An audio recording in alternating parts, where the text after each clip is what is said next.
Welcome to Sweet Life Beat Life. We hope this video helps.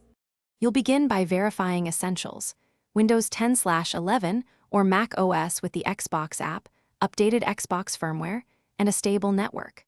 Once done, choose your method: direct network streaming with the Xbox app for convenience, or an HDMI capture card for best quality. Make sure the console's remote features are enabled under Settings, Devices, and Connections. Then plug a gigabit Ethernet cable to both devices if streaming over LAN. Otherwise, connect the HDMI out from the Xbox into your capture device. Next, you configure the capture chain and software.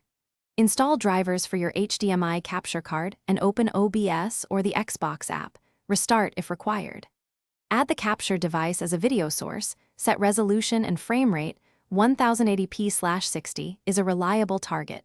Use 4K pass-through only if supported. Route audio from the capture device or use a virtual audio cable so game sound reaches your PC. Make sure Windows audio exclusivity is off, and set buffer/latency options in the capture utility to reduce lag.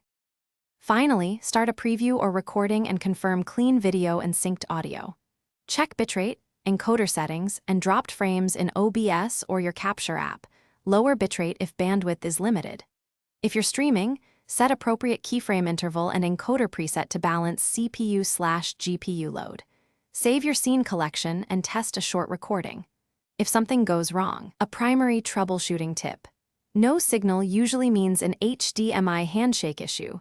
Try another cable, toggle pass-through, power cycle console and capture card, and update firmware. Thanks for watching. Consider subscribing if we helped you.